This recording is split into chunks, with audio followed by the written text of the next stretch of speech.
Saat dokter mengatakan penyakitku membutuhkan pengobatan panjang, suamiku menggenggam tanganku dan berkata akan selalu menemaniku. Aku mempercayainya. Aku percaya sampai malam ketika aku melihatnya masuk ke hotel bersama wanita lain. Yang lebih menyakitkan, wanita itu bukan orang asing. Dia adalah sahabat yang selama ini sering datang ke rumahku. Dan puncaknya terjadi saat suamiku melempar surat cerai ke atas ranjang rumah sakit. Namun mereka tidak tahu. Saat aku pergi dari hidup mereka, aku membawa satu rahasia yang akan membuat semuanya runtuh. Dan beberapa bulan kemudian, orang pertama yang menangis memohon di depan pintuku justru suamiku sendiri. Assalamualaikum warahmatullahi wabarakatuh. Sebelum cerita ini dimulai, jangan lupa bantu like dan subscribe dulu ya.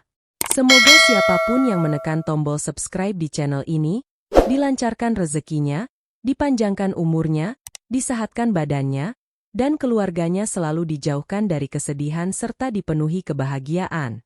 Amin. Sebelum cerita dimulai, tuliskan asal kota kalian di kolom komentar. Dan jawab, kalau pasangan meninggalkan kalian saat sedang sakit, apakah kalian masih bisa memaafkannya?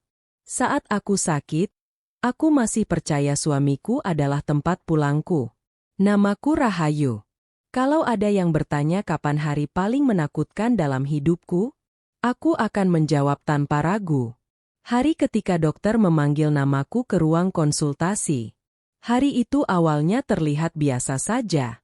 Aku masih bekerja seperti biasanya. Masih memasak untuk suamiku.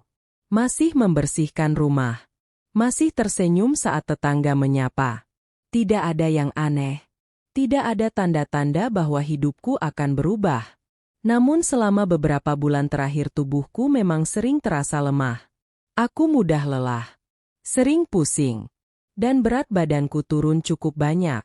Awalnya aku menganggap itu hanya karena terlalu banyak pikiran.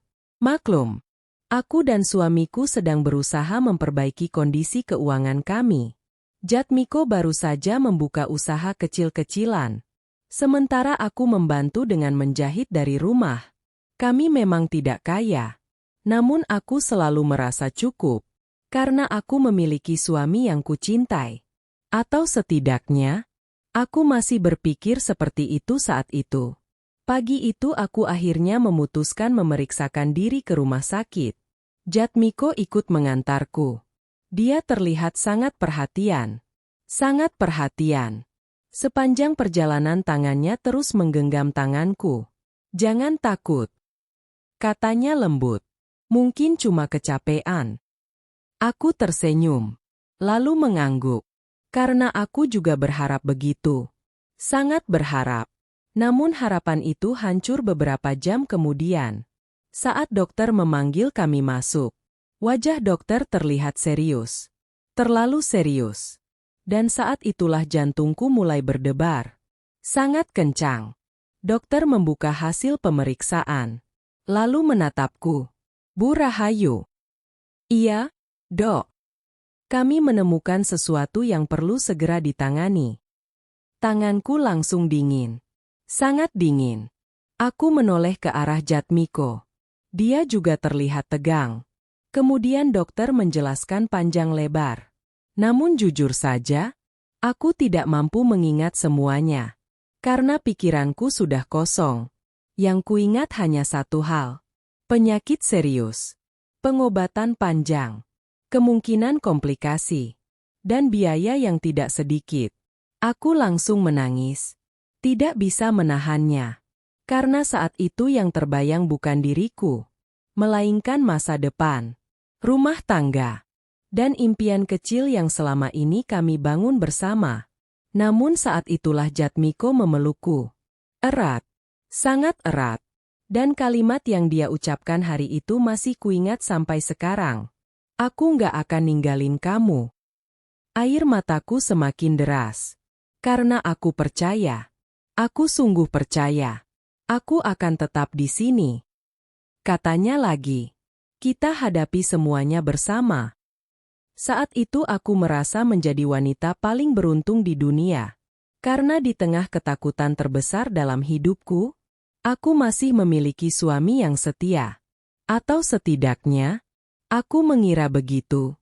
Minggu-minggu berikutnya hidupku berubah. Aku mulai menjalani pengobatan. Lebih sering ke rumah sakit. Lebih sering beristirahat. Dan perlahan mulai meninggalkan pekerjaan menjahit. Penghasilanku berkurang. Bahkan hampir tidak ada. Namun Jatmiko terlihat tetap sabar. Dia mengantarku kontrol. Membelikan obat. Dan sering mengatakan bahwa aku tidak perlu khawatir. Karena semuanya akan baik-baik saja. Aku semakin mencintainya. Semakin bersyukur memilikinya. Sampai suatu sore. Semuanya berubah. Hari itu aku selesai kontrol lebih cepat. Dokter mengatakan aku harus banyak beristirahat. Karena tubuhku terlihat sangat lemah. Aku memutuskan pulang sendiri menggunakan taksi online. Aku ingin memberi kejutan kecil untuk Jatmiko. Aku bahkan sempat membeli makanan favoritnya. Karena malam itu aku ingin makan bersama. Seperti dulu. Namun saat taksi melewati sebuah hotel besar di pusat kota, mataku menangkap sesuatu. Sesuatu yang membuat seluruh tubuhku membeku. Awalnya aku pikir aku salah lihat. Sungguh. Aku berharap aku salah. Sangat berharap. Namun mobil itu berhenti. Dan aku melihatnya dengan jelas. Jatmiko. Suamiku. Pria yang berjanji tidak akan meninggalkanku.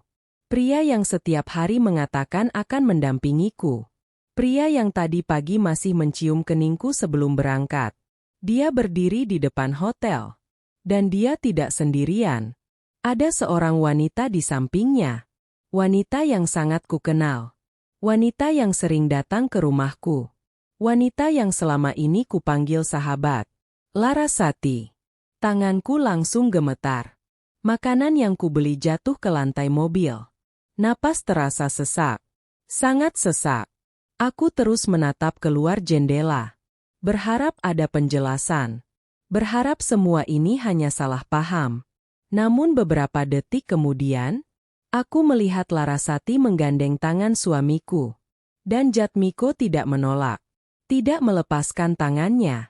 Tidak menjaga jarak. Tidak melakukan apapun. Mereka berjalan berdampingan. Masuk ke hotel yang sama. Seperti pasangan yang sudah sangat terbiasa bersama. Air mataku langsung jatuh. Tanpa bisa kutahan. Karena untuk pertama kalinya, aku merasakan sesuatu yang jauh lebih menyakitkan daripada penyakit yang sedang kuhadapi. Pengkhianatan. Pengkhianatan dari dua orang yang paling kupercaya. Namun aku belum tahu bahwa pemandangan di depan hotel itu hanyalah awal. Karena beberapa hari kemudian, aku akan menemukan fakta yang jauh lebih kejam. Fakta yang membuktikan bahwa hubungan mereka bukan baru dimulai. Dan ternyata, semua orang sudah mengetahuinya lebih dulu. Kecuali aku. Ternyata mereka sudah lama bersama. Dan aku satu-satunya orang yang tidak tahu. Malam itu aku tidak langsung pulang. Aku masih duduk di dalam taksi. Tubuhku terasa dingin. Padahal udara di luar tidak terlalu dingin. Tanganku gemetar tanpa henti. Sementara mataku terus menatap pintu hotel tempat Jatmiko dan Larasati masuk beberapa menit lalu. Aku berharap mereka keluar lagi. Aku berharap ada penjelasan. Aku berharap semua ini hanya salah paham. Namun menit demi menit berlalu. Dan mereka tidak muncul. Air mataku terus mengalir. Aku bahkan tidak sadar sejak kapan mulai menangis. Karena selama ini, aku tidak pernah mencurigai mereka. Tidak pernah. Larasati adalah sahabatku. Setidaknya itulah yang selama ini kupikirkan. Dia sering datang ke rumah. Sering membawakan makanan. Bahkan saat aku mulai sakit, dia beberapa kali menemaniku kontrol ke rumah sakit. Dia sering memelukku. Sering berkata bahwa aku harus kuat. Dan sekarang, wanita itu masuk hotel bersama suamiku. Aku menutup wajah. Tangisku pecah di dalam mobil. Sopir taksi beberapa kali melihatku lewat kaca tengah. Namun dia memilih diam. Mungkin dia mengerti bahwa ada kesedihan yang tidak bisa ditenangkan oleh kata-kata. Setelah hampir 1 jam, aku akhirnya meminta sopir mengantarku pulang. Sepanjang perjalanan aku mencoba berpikir jernih, mencari alasan, mencari kemungkinan. Namun semakin kupikirkan, semakin sakit rasanya. Karena hatiku mulai menyadari sesuatu. Mungkin ini bukan pertama kalinya. Mungkin aku hanya terlambat mengetahui. Saat tiba di rumah, aku langsung masuk kamar. Aku tidak menyalakan lampu, tidak makan, tidak mengganti pakaian. Aku hanya duduk di pinggir ranjang, menunggu. Dan sekitar 2 jam kemudian, pintu rumah terbuka. Jatmiko pulang. Aku mendengar langkah kakinya. Mendengar dia memanggil namaku. Rahayu. Suaranya terdengar biasa. Sangat biasa.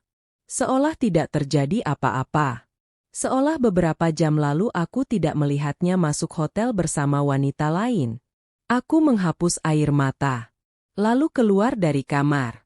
Jatmiko terlihat sedikit terkejut melihatku. Makan belum? Tanyanya. Aku hanya menatapnya. Lama. Sangat lama. Sampai akhirnya aku bertanya.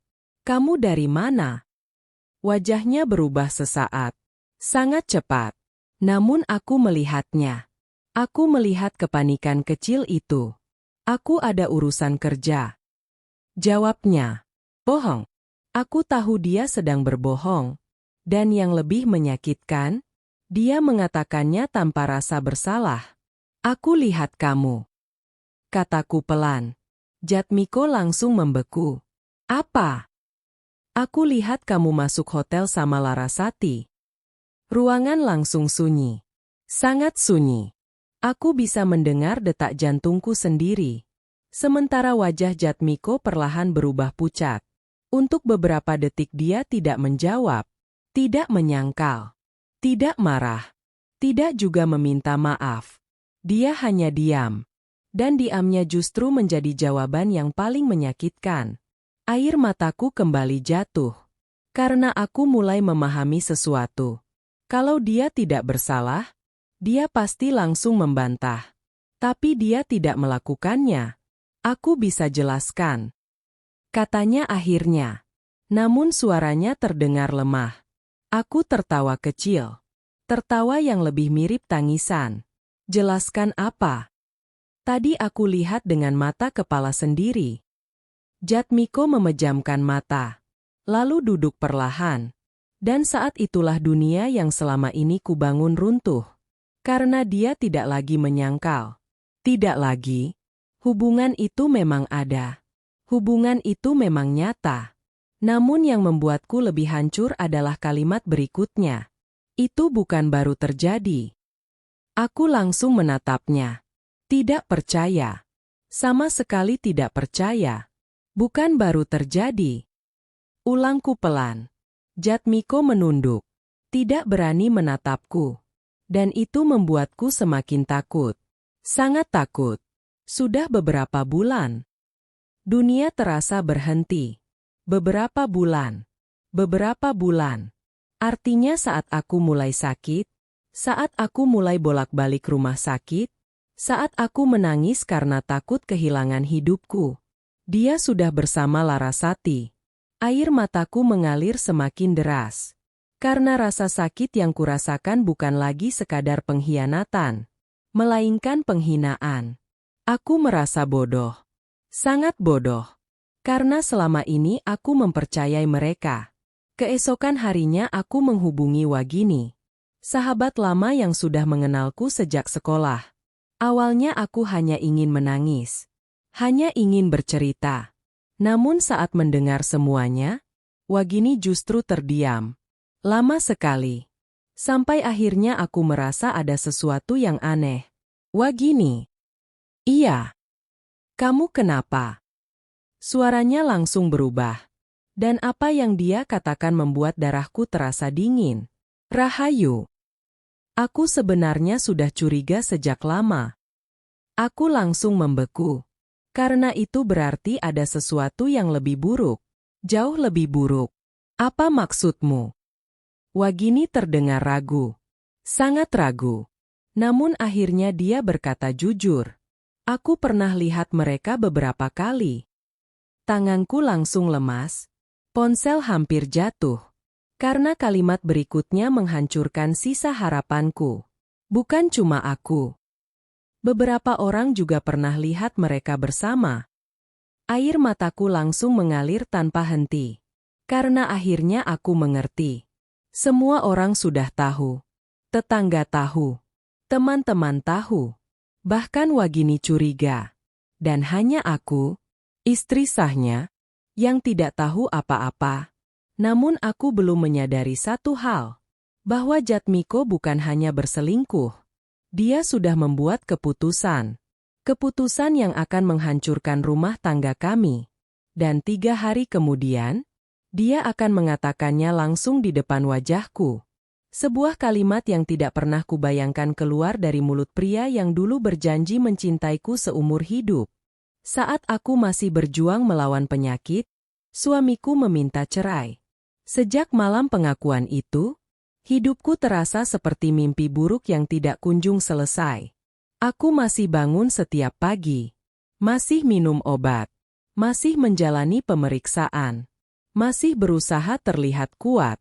Namun ada sesuatu yang sudah berubah. Kepercayaanku. Kepercayaanku kepada Jatmiko hancur. Dan ketika kepercayaan hancur, hal-hal kecil mulai terlihat jelas. Sangat jelas. Aku mulai menyadari kenapa akhir-akhir ini dia sering pulang larut. Kenapa dia lebih sering sibuk dengan ponselnya? Kenapa dia terlihat tidak fokus saat aku berbicara?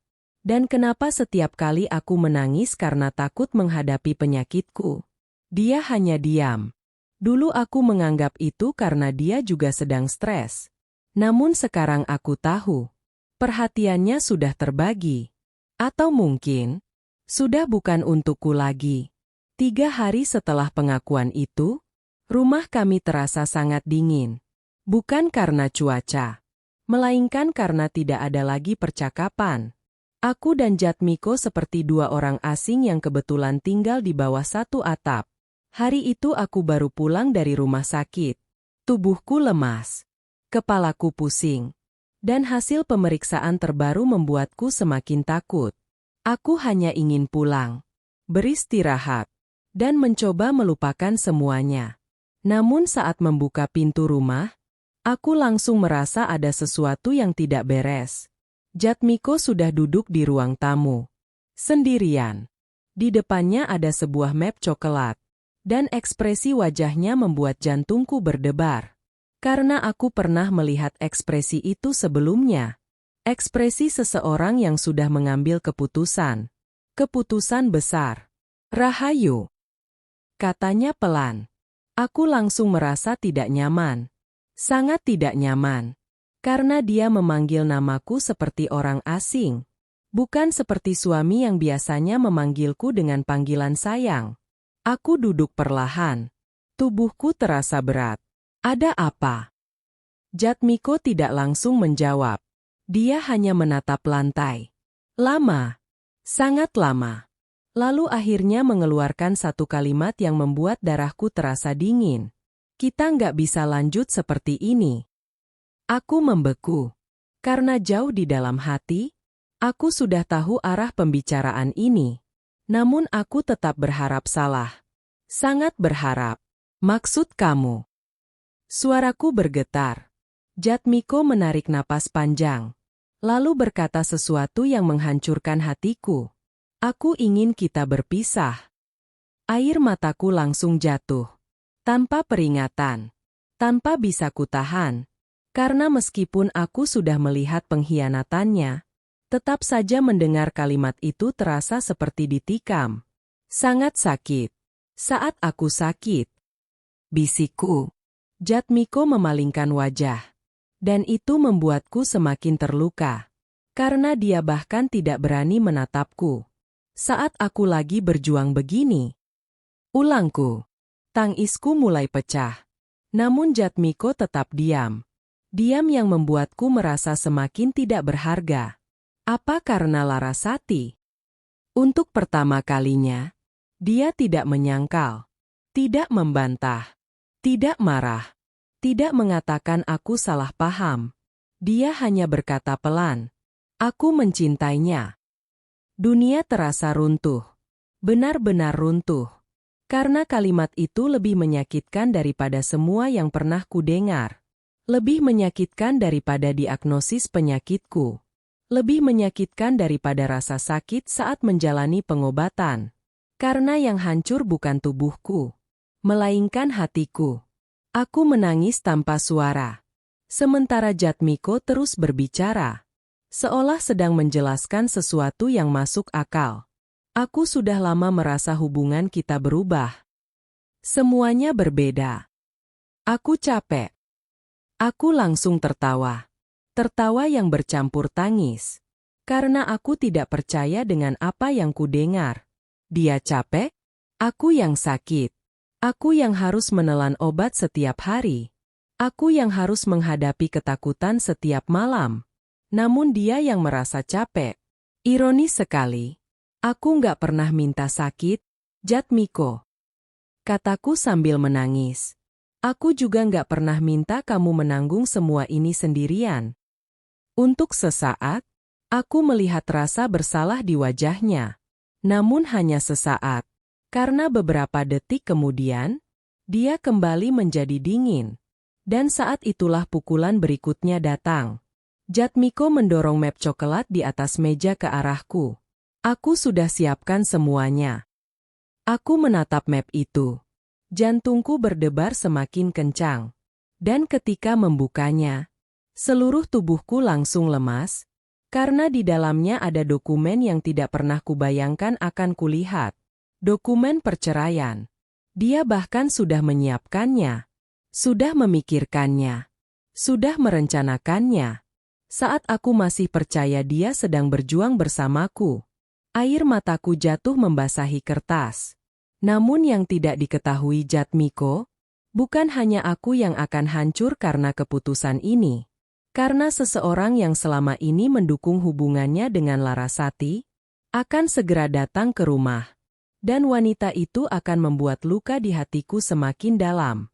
Bu Karsiem, ibunya sendiri. Dan apa yang akan dia katakan kepadaku?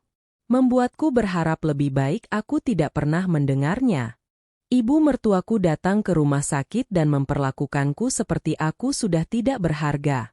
Aku tidak tahu berapa lama aku menangis setelah melihat dokumen perceraian itu. Tanganku masih memegang kertas tersebut. Sementara air mata terus jatuh tanpa henti. Rasanya seperti mimpi buruk. Mimpi buruk yang tidak bisa kubangunkan. Karena beberapa bulan lalu, pria yang duduk di depanku ini masih mengatakan bahwa dia akan selalu bersamaku. Masih menggenggam tanganku saat dokter menjelaskan penyakitku. Masih mengatakan bahwa kami akan menghadapi semuanya bersama. Dan sekarang, dia justru menjadi orang yang ingin pergi lebih dulu. Saat aku paling membutuhkan dukungan. Saat aku sedang takut. Saat aku sedang rapuh. Saat aku sedang berjuang mempertahankan hidupku. Aku menatap Jatmiko. Lama. Sangat lama. Berharap ada sedikit saja keraguan di matanya. Sedikit saja. Namun tidak ada. Yang kulihat hanya seseorang yang sudah membuat keputusan. Keputusan yang tidak melibatkanku. Apa kamu benar-benar tega melakukan ini? Tanyaku lirih. Jatmiko menunduk. Lalu berkata pelan, "Aku cuma ingin jujur." Aku langsung tertawa sambil menangis. Jujur? Setelah berbulan-bulan berselingkuh? Setelah membohongiku setiap hari? Setelah menghancurkan kepercayaanku? Sekarang dia menyebut itu kejujuran. Betapa lucunya hidup. Dan betapa bodohnya aku karena pernah percaya. Malam itu aku tidak menandatangani apapun. Aku tidak sanggup. Tubuhku terlalu lelah. Hatiku terlalu sakit. Dan pikiranku terlalu kacau. Keesokan paginya aku kembali ke rumah sakit untuk kontrol. Dokter mengatakan kondisiku sedang menurun. Tekanan darahku tidak stabil. Dan aku harus lebih banyak beristirahat. Namun bagaimana aku bisa beristirahat? Ketika rumah tanggaku sedang runtuh di depan mata, aku duduk sendirian di kamar perawatan, menatap jendela, menatap langit yang mendung. Dan untuk pertama kalinya, aku benar-benar merasa sendirian. Saat itulah pintu kamar terbuka. Aku mengira itu perawat atau dokter. Namun ternyata bukan. Yang masuk adalah Bu Karsiem, ibu mertuaku. Wanita yang dulu selalu menganggapku seperti anak sendiri. Wanita yang dulu memelukku saat aku menikah dengan Jatmiko. Namun sekarang, tatapannya terasa asing. Sangat asing. Beliau tidak membawa buah. Tidak membawa makanan. Tidak membawa perhatian. Yang beliau bawa hanyalah ekspresi dingin. Sangat dingin. Aku mencoba tersenyum. Bu. Namun Bu Karsiem tidak membalas senyumku. Beliau langsung duduk. Lalu berkata tanpa basa-basi. Kamu sudah baca suratnya. Dadaku langsung terasa sesak. Karena aku tahu surat apa yang dimaksud. Surat cerai itu. Aku mengangguk pelan.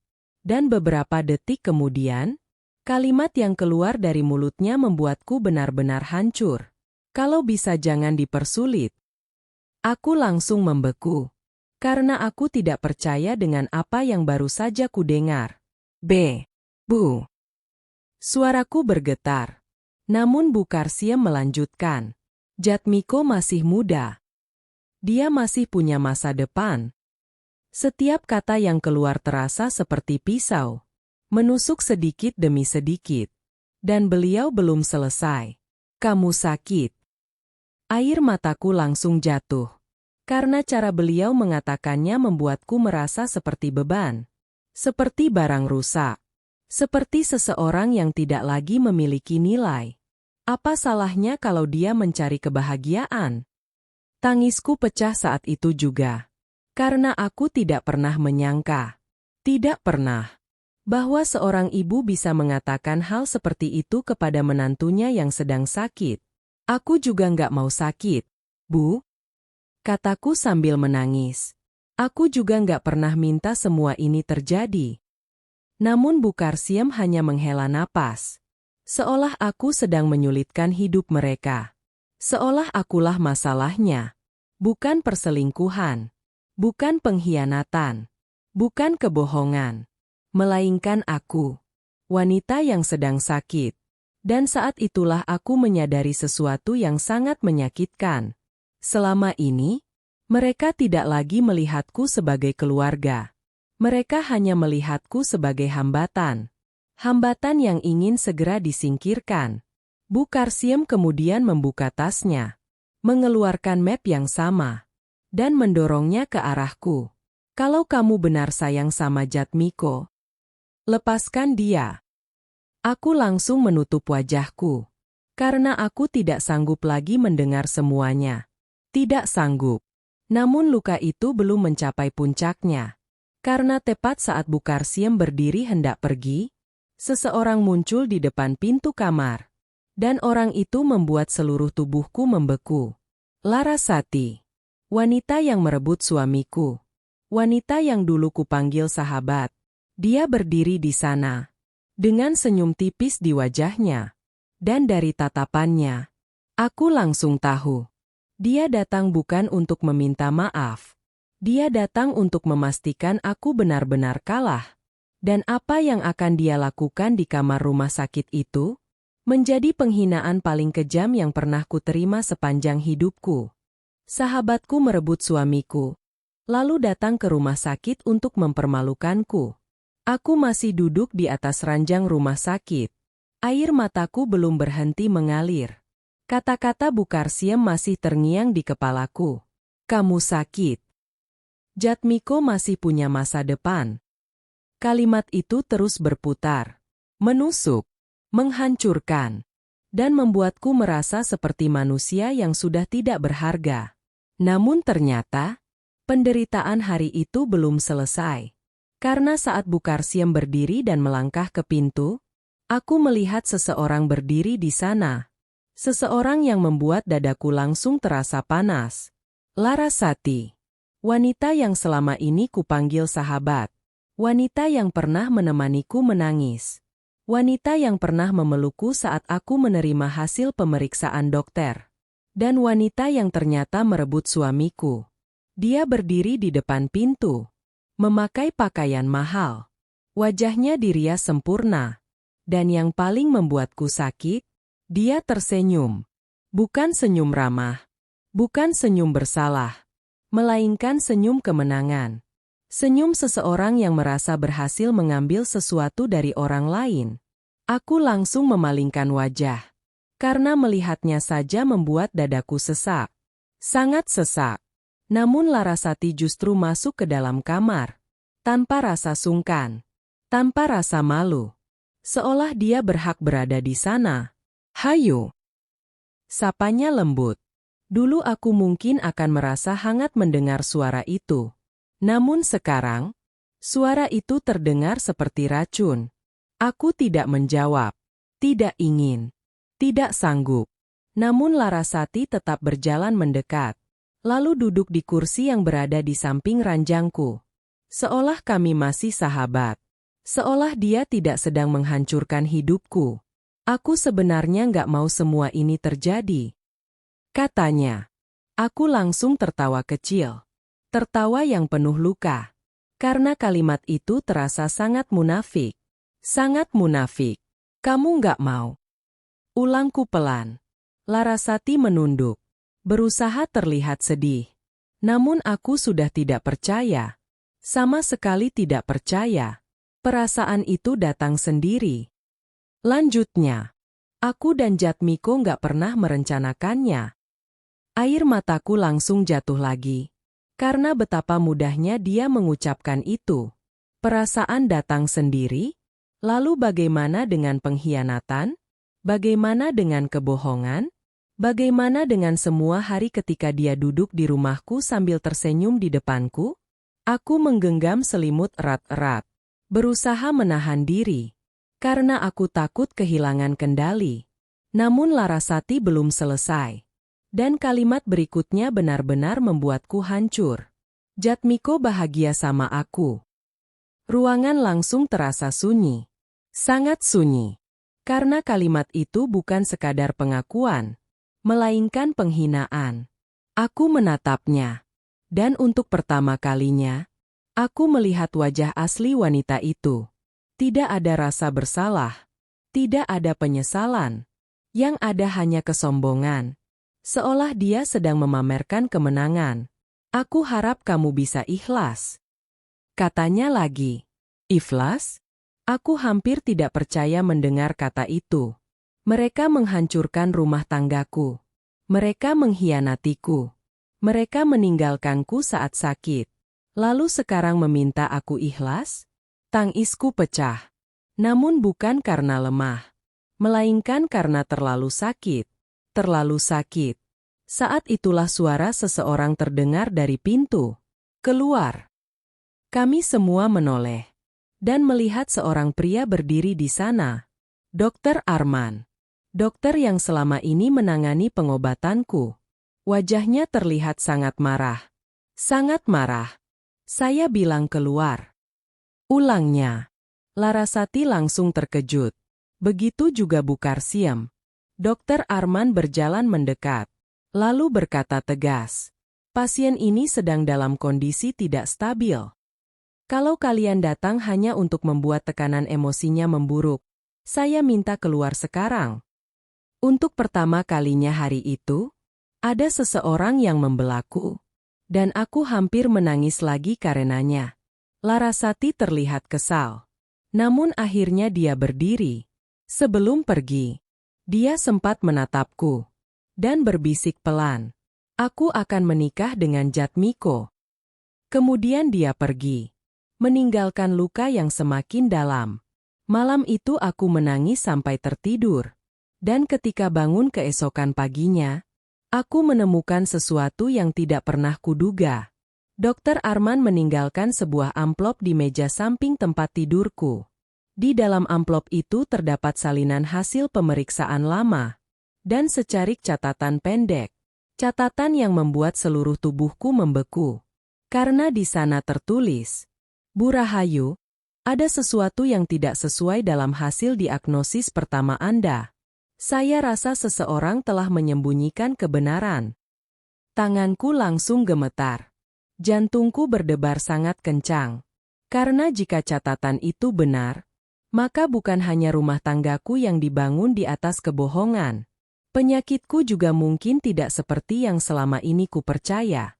Dan seseorang sengaja membuat hidupku hancur. Dokter itu menunjukkan sesuatu yang membuatku tidak bisa berhenti gemetar. Pagi itu aku terbangun dengan mata bengkak. Kepalaku terasa berat. Tubuhku lemas. Dan hatiku masih dipenuhi luka akibat kejadian kemarin. Kedatangan Bu Karsiem. Ucapan Larasati. Serta kenyataan bahwa suamiku sendiri sedang menunggu aku menandatangani surat cerai. Semuanya terasa seperti mimpi buruk. Namun ternyata, hal paling mengejutkan justru belum terjadi. Aku duduk perlahan di atas ranjang, lalu melihat amplop yang ditinggalkan Dr. Arman di meja kecil samping tempat tidur. Amplop berwarna putih. Sederhana. Namun sejak membaca catatan singkat di dalamnya semalam, aku tidak bisa tenang. Sama sekali tidak bisa tenang. Karena kalimat itu terus terngiang di kepalaku. Ada sesuatu yang tidak sesuai dalam hasil diagnosis pertama Anda. Tanganku kembali gemetar. Aku membuka amplop itu sekali lagi. Mengeluarkan beberapa lembar hasil pemeriksaan. Aku tidak terlalu mengerti istilah medis. Namun aku bisa melihat beberapa angka yang diberi tanda. Beberapa catatan yang berbeda. Dan beberapa bagian yang terlihat tidak sama dengan hasil pemeriksaan yang dulu pernah kuterima. Saat itulah pintu kamar diketuk. Dr. Arman masuk. Wajahnya terlihat serius. Sangat serius. Aku langsung berdiri. Dok. Suaraku terdengar kecil. Apa maksud catatan ini? Dr. Arman menutup pintu. Kemudian duduk di kursi dekat ranjangku. Beliau terlihat ragu. Seolah sedang mempertimbangkan sesuatu. Lalu akhirnya berkata pelan. Saya tidak ingin membuat Anda berharap terlalu cepat. Dadaku langsung berdebar. Sangat kencang. Karena itu berarti memang ada sesuatu. Sesuatu yang besar. Sebenarnya bagaimana kondisi saya? Tanyaku. Dr. Arman menarik napas panjang. Kemudian membuka map yang dibawanya. Saat Anda pertama kali didiagnosis. Saya bukan dokter yang menangani Anda. Aku mengangguk. Memang benar. Saat itu aku diperiksa oleh dokter lain di rumah sakit berbeda. Dan hasil pemeriksaan itulah yang membuat hidupku berubah. Yang membuat aku percaya bahwa penyakitku sangat serius. Yang membuat aku kehilangan pekerjaan. Yang membuat rumah tanggaku mulai retak. Yang membuat semua orang memandangku dengan rasa kasihan. Dokter Arman lalu menunjuk beberapa dokumen. Saya memeriksa ulang seluruh riwayat medis Anda. Dan saya menemukan beberapa kejanggalan. Aku langsung menelan ludah. Perlahan. Karena jantungku sudah hampir melompat keluar. Kejanggalan apa? Dokter Arman menatapku. Lalu berkata sesuatu yang membuat seluruh tubuhku membeku. Hasil pemeriksaan terbaru tidak menunjukkan kondisi seburuk diagnosis pertama. Aku langsung terdiam. Tidak mampu berbicara. Karena aku tidak mengerti. Sama sekali tidak mengerti. Maksud dokter. Bisikku. Saya belum bisa memastikan. Jawabnya. Tapi ada kemungkinan diagnosis awal Anda dibesar-besarkan. Dunia terasa berhenti. Aku bahkan lupa bernapas. Karena selama ini, aku hidup dalam ketakutan. Ketakutan yang setiap hari menghantuiku. Ketakutan bahwa hidupku tidak akan panjang. Ketakutan bahwa aku akan menjadi beban. Dan sekarang, dokter mengatakan mungkin semuanya tidak seperti yang selama ini kupercaya. Air mataku langsung jatuh. Bukan karena sedih, melainkan karena bingung. Sangat bingung. Kalau memang begitu. Suaraku bergetar. Kenapa hasilnya bisa berbeda? Dokter Arman terdiam beberapa detik, lalu menjawab dengan hati-hati. Itulah yang sedang saya cari tahu. Ruangan kembali sunyi. Sangat sunyi. Dan untuk pertama kalinya sejak berbulan-bulan, aku merasakan sesuatu yang sudah lama hilang. Harapan. Namun harapan itu hanya bertahan beberapa detik. Karena pertanyaan lain muncul. Kalau diagnosis itu salah, siapa yang diuntungkan? Siapa yang mendapatkan manfaat dari ketakutanku? Dan kenapa? Saat itulah Dokter Arman mengeluarkan satu dokumen terakhir. Dokumen yang baru saja diterimanya pagi itu. Beliau meletakkannya di depanku. Dan saat melihat nama yang tertulis di sana, darahku langsung terasa dingin. Karena dokumen itu menunjukkan bahwa seseorang pernah beberapa kali datang menanyakan kondisi kesehatanku secara diam-diam. Seseorang yang tidak memiliki hubungan keluarga denganku. Seseorang yang seharusnya tidak punya akses. Namanya membuat tanganku gemetar. Larasati. Aku langsung mengangkat kepala. Tidak percaya. Tidak mungkin. Namun nama itu benar-benar tertulis di sana. Larasati. Wanita yang merebut suamiku. Wanita yang datang ke rumah sakit untuk mempermalukanku. Dan sekarang, namanya muncul dalam berkas medis yang penuh kejanggalan. Saat itulah aku mulai sadar.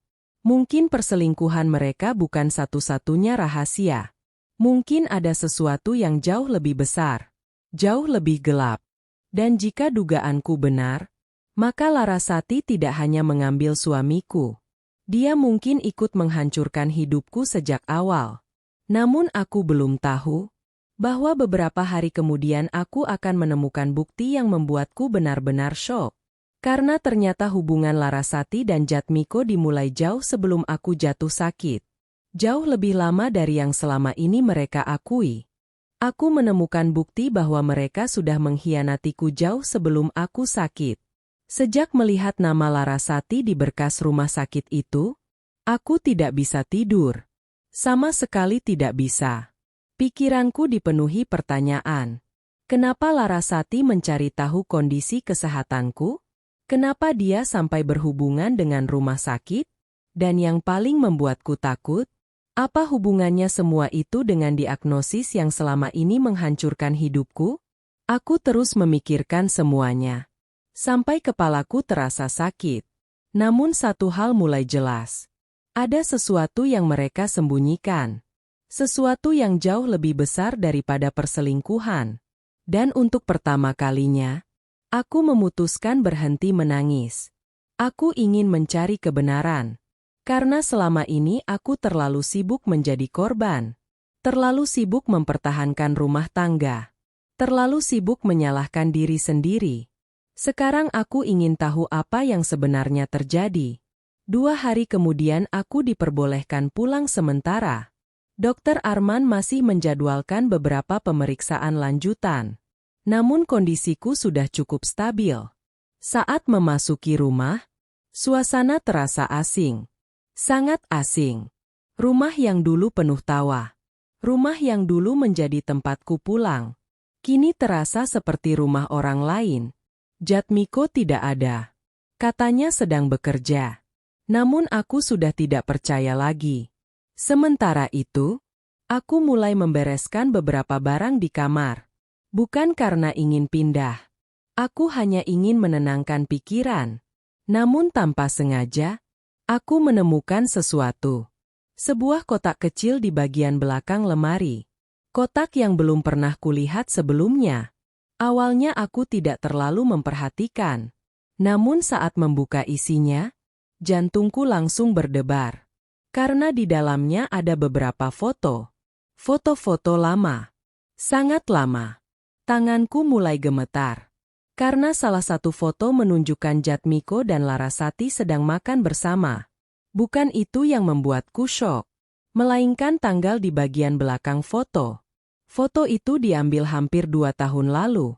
2 tahun. Padahal aku baru sakit sekitar 8 bulan yang lalu. Air mataku langsung jatuh. Karena itu berarti satu hal. Mereka berbohong. Hubungan mereka tidak dimulai saat aku sakit. Tidak. Hubungan itu sudah ada jauh sebelumnya. Jauh sebelum aku jatuh sakit. Jauh sebelum rumah tanggaku mulai bermasalah. Dan yang lebih menyakitkan, di foto berikutnya mereka terlihat sangat dekat. Terlalu dekat untuk disebut teman. Tanganku semakin gemetar. Namun kejutan belum berhenti. Karena di dasar kotak itu, aku menemukan sebuah flash disk. Flash disk kecil berwarna hitam. Tanpa label. Tanpa tulisan apapun. Aku langsung menyalakan laptop lama milikku. Lalu memasukkan flash disk tersebut. Awalnya hanya ada beberapa file biasa. Namun kemudian aku menemukan satu folder tersembunyi. Folder bernama Pribadi. Jantungku berdebar semakin kencang. Dan saat folder itu terbuka, seluruh tubuhku langsung membeku, karena di dalamnya terdapat ratusan foto. Ratusan. Foto-foto Jatmiko dan Larasati. Di restoran. Di pantai. Di hotel. Di berbagai tempat. Dan sebagian besar foto itu diambil jauh sebelum aku sakit. Aku langsung menangis. Tangis yang kali ini berbeda. Karena bukan hanya sedih, melainkan marah. Sangat marah. Selama ini mereka membuatku percaya bahwa penyakitku menjadi alasan hubungan kami retak. Padahal kenyataannya tidak. Mereka sudah mengkhianatiku sejak lama. Penyakitku hanya dijadikan alasan. Alasan untuk meninggalkanku tanpa merasa bersalah. Saat itulah aku menemukan satu video pendek. Video yang direkam menggunakan ponsel. Tanganku gemetar saat memutarnya. Dan beberapa detik kemudian, aku mendengar suara Larasati. Suara yang sangat kukenal. Tenang saja. Katanya sambil tertawa. Dia nggak akan curiga. Aku langsung membeku. Karena kalimat itu terasa seperti tamparan. Namun yang lebih mengejutkan adalah jawaban Jatmiko. Yang penting semuanya berjalan sesuai rencana. Sesuai rencana? Aku langsung menghentikan video. Napas terasa sesak. Karena kata-kata itu membuat bulu kuduku berdiri. Sesuai rencana? Rencana apa? Perselingkuhan? Perceraian? Atau sesuatu yang lebih besar? Saat itulah ponselku berdering. Panggilan dari Dokter Arman. Aku langsung menjawab. Dan apa yang beliau katakan membuat seluruh tubuhku membeku. Bu Rahayu. Suaranya terdengar tegang. Saya menemukan sesuatu tentang dokter yang pertama kali mendiagnosis Anda. Jantungku langsung berdebar. Sangat kencang. Apa itu, Dok? Dokter Arman terdiam sesaat. Lalu berkata pelan.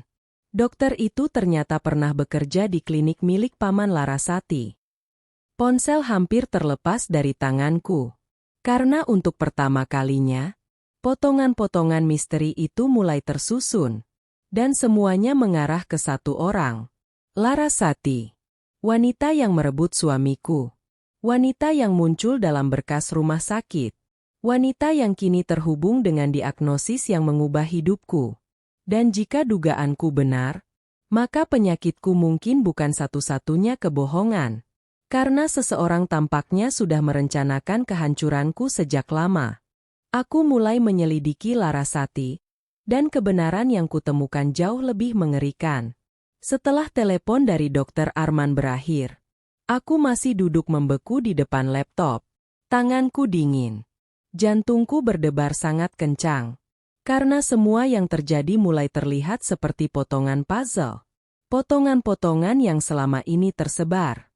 Dan sekarang perlahan mulai membentuk gambar yang utuh. Larasati. Namanya terus muncul. Di perselingkuhan. Di rumah sakit. Di diagnosis penyakitku. Dan sekarang, di klinik tempat dokter yang pertama kali memeriksaku pernah bekerja. Aku menutup laptop perlahan. Lalu menatap foto pernikahanku yang masih tergantung di dinding kamar. Foto yang dulu membuatku tersenyum setiap kali melihatnya. Namun sekarang hanya membuatku ingin menangis. Karena wanita yang berdiri di sampingku saat resepsi dulu adalah Larasati. Dia menjadi bridesmaid. Dia berdiri di belakangku, tersenyum, bertepuk tangan, dan mengucapkan selamat. Sementara bertahun-tahun kemudian, aku baru menyadari bahwa mungkin sejak saat itu dia sudah menginginkan hidupku. Malam itu aku menghubungi Wagini, satu-satunya sahabat yang masih bisa kupercaya. Aku menceritakan semuanya. Tentang foto-foto, tentang flash disk, tentang berkas rumah sakit, dan tentang dokter yang ternyata terhubung dengan keluarga Larasati. Wagini langsung terdiam. Lama sekali. Sampai akhirnya dia berkata pelan, "Hayu, aku sebenarnya pernah dengar sesuatu." Aku langsung menegakkan badan. Karena nada suaranya terdengar berbeda. Sangat berbeda. Dengar apa? Wagini terdengar ragu. Namun akhirnya ia bicara. Beberapa tahun lalu Larasati pernah bilang sesuatu. Dadaku langsung berdebar. Apa? Dia bilang kalau hidupmu terlalu sempurna. Aku langsung membeku. Karena itu bukan kalimat yang biasa diucapkan sahabat. Sama sekali bukan. Wagini melanjutkan. Waktu itu aku pikir dia cuma iri biasa. Tapi sekarang aku nggak yakin. Aku memejamkan mata. Karena semakin banyak yang kudengar, semakin jelas bahwa Larasati bukan sekadar selingkuhan. Dia mungkin sudah lama menyimpan sesuatu. Sesuatu yang gelap. Sesuatu yang berbahaya. Keesokan harinya aku menemui Dr. Arman. Beliau sudah mengumpulkan beberapa informasi tambahan. Dan apa yang beliau tunjukkan membuatku merinding. Karena ternyata ada satu nama yang muncul berulang kali dalam dokumen lama. Nama seorang pegawai administrasi rumah sakit. Pegawai yang membantu mengurus berkas diagnosis pertamaku. Dan orang itu pernah bekerja di klinik milik Paman Larasati. Aku langsung terdiam. Karena semakin banyak kebetulan yang muncul. Dan terlalu banyak kebetulan biasanya bukan kebetulan. Saat itulah Dr. Arman berkata sesuatu yang membuat napasku tertahan. Kalau semua ini terbukti, maka ada kemungkinan seseorang sengaja memperburuk hasil diagnosis Anda. Tanganku langsung menutup mulut. Karena aku tidak siap mendengar kalimat itu. Tidak siap sama sekali. Kalau itu benar, berarti selama ini aku hidup dalam ketakutan yang sengaja diciptakan. Ketakutan yang menghancurkan rumah tanggaku. Ketakutan yang membuatku kehilangan harga diri. Ketakutan yang membuat semua orang menjauhiku. Dan seseorang mungkin merencanakannya. Seseorang yang ingin mengambil tempatku. Saat itulah ponselku berbunyi. Pesan masuk dari nomor tak dikenal. Aku membuka pesan itu. Dan seluruh tubuhku langsung membeku. Karena pesan itu hanya berisi satu foto. Foto Larasati. Sedang berbicara dengan seseorang di sebuah kafe. Awalnya terlihat biasa. Namun saat aku memperbesar gambar, jantungku hampir berhenti. Karena pria yang duduk di depannya bukan Jatmiko. Bukan. Melainkan dokter yang pertama kali mendiagnosis penyakitku. Tanganku langsung gemetar hebat. Sangat hebat. Karena sekarang semuanya mulai terlihat jelas. Terlalu jelas. Namun yang membuatku lebih takut adalah kalimat yang dikirim bersama foto itu. Kalau ingin tahu kebenaran tentang Larasati, jangan percaya siapapun. Bahkan suamimu tidak tahu semuanya. Aku langsung berdiri. Napas terasa berat. Karena untuk pertama kalinya, aku sadar. Mungkin Jatmiko memang bersalah. Mungkin dia pengkhianat. Namun bisa jadi, dia juga sedang dimanfaatkan. Dan jika itu benar, maka Larasati bukan hanya menghancurkan rumah tanggaku. Dia sedang menjalankan rencana yang jauh lebih besar. Rencana yang akan membuat hidup banyak orang hancur. Termasuk hidup Jatmiko sendiri. Mereka menikah dengan penuh keangkuhan. Tapi petaka datang lebih cepat dari yang mereka kira. Sejak menerima foto misterius itu, aku tidak bisa tenang. Wajah Larasati terus muncul di pikiranku. Senyumnya, tatapannya, dan semua kebohongan yang selama ini dia sembunyikan. Aku semakin yakin, wanita itu bukan sekadar selingkuhan, bukan sekadar perebut suami orang. Dia menyimpan sesuatu yang jauh lebih besar. Namun saat aku masih berusaha mengumpulkan bukti, hidupku kembali dihantam kenyataan yang menyakitkan. Karena seminggu kemudian, surat perceraian itu resmi ditandatangani. Aku, Rahayu, perempuan yang pernah dicintai, perempuan yang pernah diperjuangkan, kini resmi menjadi mantan istri. Tanganku gemetar saat keluar dari ruang sidang. Bukan karena masih berharap. Harapan itu sudah mati sejak lama. Yang membuatku sedih adalah kenyataan bahwa semua ini terjadi saat aku sedang sakit. Saat aku paling membutuhkan seseorang. Dan orang yang seharusnya berdiri di sampingku justru menjadi orang pertama yang meninggalkanku. Aku berjalan keluar pengadilan. Sendirian. Sementara dari kejauhan, aku melihat Larasati menunggu di dalam mobil. Dia tersenyum saat melihat Jatmiko keluar. Lalu merangkul lengannya. Di depan semua orang. Tanpa malu. Tanpa rasa bersalah. Dan untuk pertama kalinya, aku tidak menangis. Tidak lagi. Karena air mataku sudah habis. Yang tersisa hanya luka. Dan tekad untuk bangkit. 2 bulan berlalu. Aku mulai tinggal di rumah kontrakan kecil. Sederhana. Namun tenang. Tidak ada kebohongan. Tidak ada penghinaan. Tidak ada pengkhianatan. Aku mulai menjalani hidup baru. Pelan-pelan. Sementara itu, kabar tentang Jatmiko dan Larasati mulai terdengar di mana-mana. Mereka menikah. Pesta besar. Mewah. Meriah. Bahkan Bukarsiem mengundang banyak orang. Seolah ingin menunjukkan bahwa mereka tidak kehilangan apapun setelah menyingkirkanku. Wagini yang datang menjengukku menceritakan semuanya. Larasati datang pakai gaun mahal. Katanya, Bukarsiem sampai bilang sekarang Jatmiko akhirnya dapat pasangan yang tepat. Aku hanya tersenyum pahit. Karena kalimat itu tidak lagi mengejutkanku. Tidak setelah semua yang terjadi. Namun yang menarik, kebahagiaan mereka ternyata tidak bertahan lama. Sangat tidak lama. Hanya beberapa minggu setelah pernikahan, masalah mulai muncul. Awalnya kecil. Sangat kecil. Beberapa proyek usaha Jatmiko tiba-tiba batal. Klien mulai mengundurkan diri. Pemasukan mulai menurun. Dan utang yang selama ini tertutup mulai terlihat. Jatmiko menganggap itu hanya nasib buruk.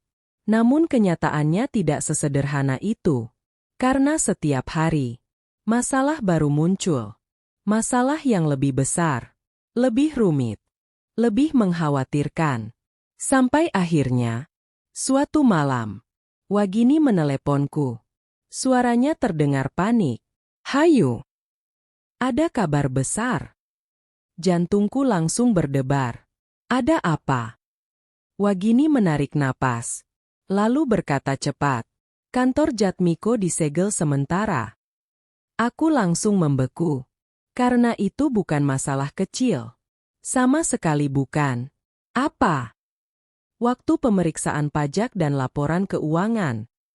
Ditemukan banyak transaksi aneh. Tanganku langsung dingin. Karena entah kenapa, aku langsung teringat Larasati. Dan firasatku semakin kuat ketika Wagini menambahkan sesuatu. Katanya ada seseorang yang selama ini mengurus sebagian keuangan perusahaan. Aku langsung tahu. Bahkan sebelum nama itu disebut. Dan benar saja. Larasati. Bisik Wagini. Larasati ikut terlibat. Ruangan terasa sunyi. Sangat sunyi. Karena akhirnya, petaka itu mulai datang. Petaka yang mereka kira tidak akan pernah terjadi. Namun yang lebih mengejutkan lagi, 2 hari kemudian Dr. Arman meneleponku. Dan kali ini, beliau membawa kabar yang lebih besar daripada semua masalah keuangan Jatmiko. Karena hasil investigasi medis akhirnya selesai. Dan ada bukti kuat bahwa seseorang memang sengaja memanipulasi hasil diagnosis awalku. Seseorang yang namanya sudah lama kucurigai. Seseorang yang kini menjadi istri Jatmiko, Larasati. Dan ketika kebenaran itu terbongkar, hidup Jatmiko akan hancur jauh lebih parah daripada kehilangan uang. Kebenaran tentang penyakitku akhirnya terbongkar, dan wajah Jatmiko langsung pucat. Saat menerima telepon dari Dokter Arman, aku sedang menyiram tanaman kecil di depan kontrakan. Sudah hampir 3 bulan sejak perceraian itu. Hidupku memang belum sempurna. Namun setidaknya aku mulai belajar bernapas lagi. Belajar hidup tanpa pengkhianatan. Belajar tidur tanpa menangis setiap malam. Dan yang paling penting, aku mulai belajar mencintai diriku sendiri. Namun pagi itu, semuanya kembali berubah. Karena suara Dokter Arman terdengar sangat serius. Sangat serius. Bu Rahayu. Iya, Dok. Saya rasa Anda perlu datang ke rumah sakit hari ini. Jantungku langsung berdebar. Karena nada suaranya berbeda. Sangat berbeda. Ada apa, Dok? Beberapa detik hening. Lalu beliau menjawab. Hasil investigasi sudah selesai. Tanganku langsung membeku. Karena aku tahu. Inilah jawaban yang selama ini kutunggu. Jawaban yang akan menentukan apakah aku hanya korban keadaan. Atau korban sebuah rencana. 1 jam kemudian aku sudah duduk di ruang konsultasi. Tanganku terus menggenggam tas. Sementara Dokter Arman membuka sebuah map tebal. Di dalamnya terdapat berbagai dokumen, laporan, hasil laboratorium, dan catatan investigasi internal. Beliau menghela napas panjang, lalu mulai menjelaskan. Bu Rahayu, saya akan bicara terus terang. Aku mengangguk. Meski jantungku terasa hampir meledak. Kondisi kesehatan Anda memang pernah mengalami gangguan. Aku menelan ludah. Perlahan. Tapi, Dokter Arman berhenti sesaat. Dan satu kata itu membuatku semakin tegang. Sangat tegang. Tapi penyakit yang didiagnosis dulu tidak pernah separah yang tertulis dalam laporan awal. Dunia terasa berhenti. Aku bahkan lupa bernapas. Karena kalimat itu mengubah segalanya. Benar-benar mengubah segalanya. Air mataku langsung jatuh. Tanpa bisa ditahan. Karena selama berbulan-bulan, aku hidup dalam ketakutan. Ketakutan yang ternyata diperbesar. Ketakutan yang ternyata tidak sepenuhnya benar. Jadi, suaraku bergetar. Aku tidak separah itu. Dokter Arman menggeleng. Tidak. Tangisku langsung pecah. Karena untuk pertama kalinya, aku merasa sebagian hidupku telah dicuri. Dicuri oleh kebohongan. Dicuri oleh orang-orang yang tidak memiliki hati. Namun kejutan belum selesai. Karena Dokter Arman kemudian menyerahkan dokumen lain. Dokumen yang membuat darahku langsung dingin.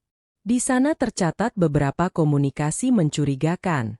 Pertemuan, transfer dana, dan hubungan antara dokter lama dengan pihak luar. Aku membaca perlahan. Sampai akhirnya mataku berhenti pada satu nama. Larasati. Tanganku langsung gemetar hebat, karena namanya muncul berkali-kali. Berkali-kali. Terlalu sering untuk disebut kebetulan. Dokter Arman menatapku. Lalu berkata pelan. Kami tidak bisa menyimpulkan motif secara hukum. Tapi ada cukup bukti bahwa beberapa informasi medis Anda dimanipulasi. Air mataku kembali jatuh. Bukan karena sedih, melainkan marah. Sangat marah. Karena sekarang semuanya masuk akal. Kenapa Larasati selalu terlihat terlalu tahu tentang kondisiku? Kenapa dia sering bertanya soal pengobatan? Kenapa dia selalu hadir saat aku sedang lemah? Karena selama ini, dia sedang menunggu hidupku runtuh. Dan saat aku sudah cukup rapuh, dia mengambil suamiku.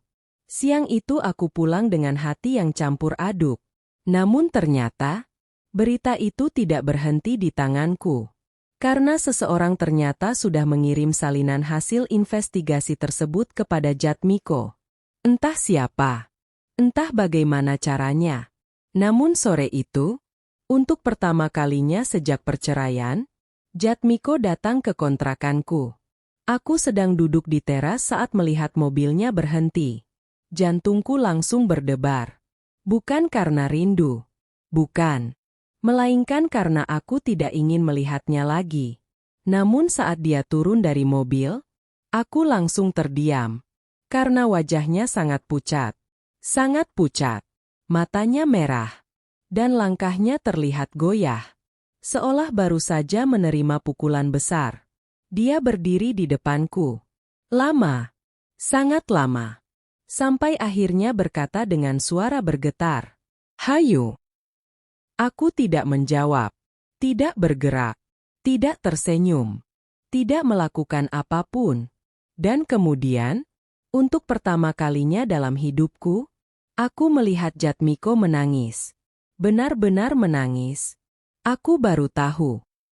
Bisiknya, air mata jatuh di wajahnya. Aku baru tahu semuanya. Dadaku langsung terasa berat. Karena aku sudah tahu apa yang sedang dia bicarakan.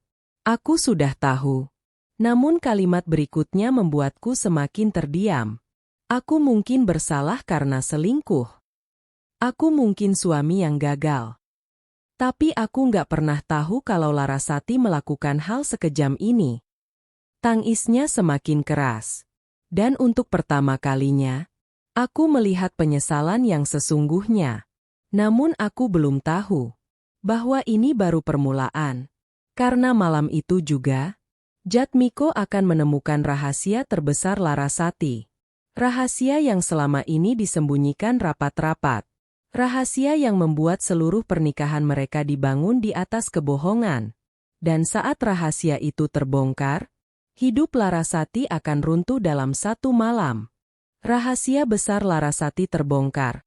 Dan Jatmiko akhirnya sadar siapa yang selama ini ia percaya. Aku masih berdiri di teras kontrakan ketika Jatmiko menangis di depanku. Pemandangan itu terasa aneh. Sangat aneh. Karena selama ini, aku yang selalu menangis. Aku yang selalu memohon penjelasan. Aku yang selalu terluka. Sedangkan Jatmiko selalu terlihat yakin dengan pilihannya. Yakin meninggalkanku. Yakin memilih Larasati. Yakin menghancurkan rumah tangga kami. Namun hari itu, semuanya berbeda. Dia terlihat seperti orang yang kehilangan arah. Seperti seseorang yang baru saja menyadari bahwa seluruh hidupnya dibangun di atas kebohongan. Aku minta maaf. Bisiknya, air matanya terus mengalir. Aku benar-benar minta maaf. Aku hanya diam. Bukan karena membencinya, tapi karena luka di hatiku belum sembuh. Belum. Dan mungkin tidak akan pernah benar-benar sembuh. Setelah beberapa menit, aku akhirnya berkata pelan, "Kamu datang cuma untuk minta maaf." Jatmiko menggeleng. Wajahnya semakin pucat. Kemudian ia mengeluarkan sebuah map dari dalam tas. Tangannya gemetar. Sangat gemetar. Aku baru menemukan sesuatu. Katanya. Aku tidak langsung mengambil map itu. Namun firasat buruk mulai muncul. Dan firasat itu ternyata benar. Karena isi map tersebut membuatku tidak bisa berkata-kata. Di dalamnya terdapat salinan rekening bank, laporan transaksi, dan beberapa dokumen keuangan. Semuanya berkaitan dengan Larasati. Jatmiko duduk perlahan. Lalu mulai bercerita. Ternyata setelah menerima hasil investigasi medis, dia langsung pulang ke rumah. Dan untuk pertama kalinya, dia memeriksa semua hal yang selama ini tidak pernah ia pertanyakan. Keuangan, dokumen usaha, aset, dan berbagai transaksi yang selama ini dipercayakan kepada Larasati. Awalnya dia hanya ingin memastikan. Namun semakin dalam dia mencari, semakin banyak kebohongan yang ditemukan. Sampai akhirnya dia menemukan sesuatu yang membuat seluruh tubuhnya dingin. Selama ini Larasati diam-diam memindahkan uang perusahaan ke beberapa rekening lain. Jumlahnya tidak sedikit, bahkan sangat besar. Aku langsung menatap Jatmiko. Tidak percaya. Namun dia mengangguk pelan. Matanya kembali berkaca-kaca. Aku percaya sama dia. Bisiknya, aku kasih akses ke semuanya. Dadaku terasa sesak. Karena untuk pertama kalinya, aku melihat penyesalan yang benar-benar tulus. Namun kejutan belum selesai. Karena Jatmiko mengeluarkan satu dokumen lagi.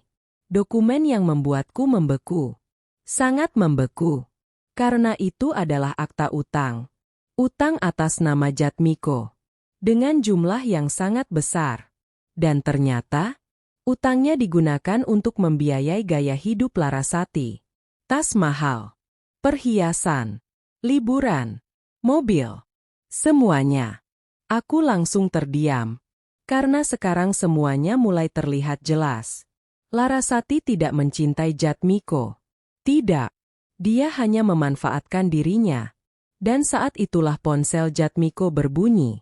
Satu pesan masuk. Pesan yang membuat wajahnya langsung berubah. Sangat berubah. Karena pesan itu berasal dari seseorang yang tidak pernah dia duga. Seorang pria. Dan isi pesannya hanya satu kalimat. Kalau kamu masih belum tahu siapa Larasati sebenarnya, datang ke alamat ini malam ini. Aku langsung merinding. Karena semuanya terasa seperti mimpi buruk yang belum berakhir. Malam itu, Jatmiko pergi ke alamat yang tertera. Sebuah rumah kecil di pinggiran kota. Dan apa yang dia temukan di sana membuat hidupnya runtuh. Karena pria yang mengirim pesan itu ternyata adalah mantan pasangan Larasati. Seseorang yang pernah mengalami hal yang sama. Seseorang yang pernah kehilangan uang, kehilangan usaha, dan hampir kehilangan hidupnya karena Larasati. Jatmiko mendengarkan cerita pria itu selama berjam-jam. Dan semakin lama ia mendengar, semakin pucat wajahnya. Karena ternyata, ia bukan korban pertama. Bahkan bukan korban kedua. Larasati sudah melakukan hal serupa kepada beberapa pria lain. Mendekati mereka. Mendapatkan kepercayaan. Menguasai keuangan. Lalu mengambil semuanya. Air mata Jatmiko kembali jatuh. Karena untuk pertama kalinya, ia sadar. Ia menghancurkan pernikahannya. Meninggalkan istrinya yang setia. Mengkhianati wanita yang tulus mencintainya. Demi seseorang yang sejak awal hanya memanfaatkannya. Namun petaka terbesar belum datang. Karena saat Jatmiko pulang ke rumah malam itu, rumahnya kosong. Sangat kosong. Larasati tidak ada. Beberapa koper hilang. Perhiasan hilang. Dokumen penting hilang. Dan yang paling membuatnya membeku, rekening perusahaan juga hampir kosong. Larasati kabur. Meninggalkan semuanya. Meninggalkan utang. Meninggalkan kehancuran. Meninggalkan seorang suami yang akhirnya sadar bahwa dirinya telah menghancurkan hidupnya sendiri. Namun yang belum diketahui Jatmiko adalah bahwa kepergian Larasati bukan akhir. Karena beberapa hari kemudian, sebuah surat dari pengacara akan datang. Dan isi surat itu membuat Bukarsiem jatuh terduduk sambil menangis. Karena kali ini, yang dipertaruhkan bukan hanya uang, melainkan rumah yang selama ini mereka banggakan. Surat dari pengacara itu membuat ibu mertuaku menangis untuk pertama kalinya. 3 hari setelah Larasati menghilang, hidup Jatmiko berubah menjadi mimpi buruk. Tidak, mungkin lebih buruk dari mimpi buruk. Karena setidaknya orang bisa bangun dari mimpi. Sedangkan kenyataan yang sedang dia hadapi tidak bisa dihindari. Tidak bisa dihapus. Dan tidak bisa diputar kembali. Rumah yang dulu penuh tawa kini terasa sunyi. Sangat sunyi. Tidak ada lagi Larasati. Tidak ada lagi senyum manisnya. Tidak ada lagi kata-kata manis yang dulu membuat Jatmiko merasa dicintai. Yang tersisa hanya kekacauan. Tagihan, utang, dan penyesalan. Bukarsiem mulai menyadari sesuatu. Namun semuanya sudah terlambat. Sangat terlambat. Selama ini beliau selalu memuji Larasati. Menganggapnya menantu sempurna. Menganggapnya lebih baik dariku. Menganggapnya lebih pantas mendampingi Jatmiko. Dan sekarang, wanita yang dibelanya mati-matian justru menjadi penyebab kehancuran keluarganya. Pagi itu Bukarsiem sedang duduk di ruang tamu. Wajahnya kusut. Matanya sembab. Karena selama 2 malam terakhir ia hampir tidak tidur. Saat itulah bel rumah berbunyi. Seorang pria berpakaian rapi berdiri di depan pintu. Membawa map hitam. Pria itu memperkenalkan diri sebagai pengacara. Dan sejak saat itu, hidup mereka semakin hancur. Apakah ini rumah Bapak Jatmiko? Tanyanya. Bukarsiem mengangguk. Pria itu menyerahkan beberapa dokumen. Lalu berkata sesuatu yang membuat wanita tua itu langsung pucat. Kami datang terkait kewajiban pembayaran yang sudah jatuh tempo. Jatmiko yang baru keluar kamar langsung mendekat. Tangannya gemetar saat menerima dokumen tersebut. Dan setelah membaca beberapa halaman pertama, wajahnya langsung kehilangan warna. Karena jumlah yang tertulis di sana sangat besar. Sangat besar. Puluhan kali lipat dari tabungan yang mereka miliki. Kami tidak pernah meminjam uang sebanyak ini. Kata Jatmiko panik. Pengacara itu mengangguk. Lalu menunjuk tanda tangan yang ada di dokumen. Tanda tangan Jatmiko. Asli. Sah. Dan tidak bisa dibantah. Jatmiko langsung terduduk. Karena kini dia ingat. Beberapa bulan lalu Larasati pernah memintanya menandatangani sejumlah dokumen. Katanya hanya formalitas usaha. Katanya hanya untuk mempercepat pencairan proyek. Dan karena percaya, dia menandatanganinya tanpa membaca detail. Sekarang dia sadar. Kepercayaan itu telah menghancurkan hidupnya. Bukarsiem mulai menangis. Namun petaka belum selesai. Karena pengacara itu membuka halaman berikutnya. Dan kalimat yang keluar membuat seluruh ruangan membeku. Jika kewajiban ini tidak dipenuhi, aset yang dijaminkan akan disita. Jatmiko langsung menelan ludah. Perlahan. Karena dia sudah tahu aset apa yang dimaksud. Rumah. Rumah yang selama ini mereka banggakan. Rumah yang dulu membuat Bukarsiem sering merendahkanku. Rumah yang katanya tidak pantas kutempati. Rumah itu kini terancam hilang. Bukarsiem menangis keras. Sangat keras. Untuk pertama kalinya sejak aku mengenalnya. Dan entah kenapa, saat mendengar cerita itu dari Wagini beberapa hari kemudian, aku tidak merasa senang. Tidak ada rasa puas. Tidak ada rasa kemenangan. Yang kurasakan hanya sedih. Karena kehancuran selalu menyakitkan. Siapapun korbannya. Malam itu aku duduk di teras kontrakan. Menatap langit. Sementara Wagini duduk di sampingku. Kamu nggak kasihan? Tanyanya. Aku terdiam cukup lama. Lalu menjawab pelan. Aku kasihan. Walaupun mereka pernah menyakitiku. Air mataku menggenang. Karena aku memang tidak pernah menginginkan semua ini. Aku tidak pernah berdoa agar mereka hancur. Aku hanya ingin diperlakukan dengan adil. Hanya itu. Namun kehidupan punya caranya sendiri. Dan terkadang, orang yang paling menyakiti kita justru dihancurkan oleh pilihan mereka sendiri. Saat itulah ponselku berdering. Nomor yang tidak kukenal. Awalnya aku ragu mengangkatnya. Namun entah kenapa aku menjawab, dan suara yang terdengar membuatku langsung membeku. Karena itu suara Larasati. Ya, Larasati. Wanita yang menghilang. Wanita yang membawa uang dan menghancurkan hidup banyak orang. Suaranya terdengar panik. Tidak lagi angkuh. Tidak lagi percaya diri. Tidak lagi seperti wanita yang datang ke rumah sakit untuk mempermalukanku. Dia menangis. Benar-benar menangis. Rahayu. Bisiknya, tolong aku. Tanganku langsung gemetar. Karena aku tidak pernah membayangkan hari ini akan datang. Hari ketika Larasati memohon bantuan kepadaku. Namun aku belum tahu bahwa alasan dia menelepon jauh lebih mengejutkan daripada yang kubayangkan. Karena seseorang ternyata sedang mencarinya. Dan kali ini, bukan Jatmiko, bukan kreditur, dan bukan polisi. Melainkan seseorang dari masa lalunya yang menyimpan rahasia paling gelap tentang dirinya.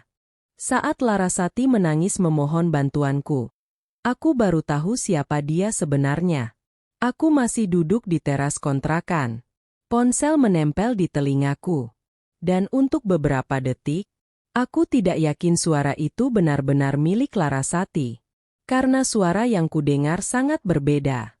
Sangat berbeda. Tidak ada lagi nada angkuh. Tidak ada lagi kesombongan. Tidak ada lagi keyakinan bahwa dunia berada dalam genggamannya. Yang ada hanya ketakutan dan tangisan. Rahayu. Isaknya. Tolong aku. Aku langsung terdiam. Karena selama ini aku membayangkan banyak hal. Aku membayangkan Larasati tertawa saat hidupku hancur. Aku membayangkan Larasati menikmati uang yang dibawanya. Aku membayangkan Larasati hidup bahagia setelah menghancurkan rumah tanggaku. Namun aku tidak pernah membayangkan akan mendengar dia menangis seperti ini. Tidak pernah. Ada apa? Tanyaku pelan. Di seberang sana hanya terdengar napas yang tidak teratur. Lalu suara tangisan. Dan beberapa detik kemudian, Larasati berkata sesuatu yang membuatku merinding. Mereka menemukan aku. Aku langsung mengernyit. Mereka siapa? Larasati menangis lebih keras. Aku nggak bisa jelasin lewat telepon. Dadaku mulai terasa tidak nyaman. Karena ada sesuatu dalam suaranya yang terdengar sungguh-sungguh. Sesuatu yang membuatku percaya bahwa dia benar-benar ketakutan. Kalau begitu telepon polisi. Jauhku. Namun Larasati langsung menggeleng. Aku bisa mendengarnya dari suaranya. Nggak bisa. Aku nggak bisa. Aku semakin bingung. Karena ini pertama kalinya aku melihat Larasati kehilangan kendali. Benar-benar kehilangan kendali. Kenapa telepon aku? Tanyaku. Dan jawaban yang keluar membuatku terdiam. Karena Larasati berkata, karena cuma kamu yang masih punya hati. Air mataku hampir jatuh. Bukan karena kasihan, melainkan karena ironis. Sangat ironis. Wanita yang menghancurkan hidupku.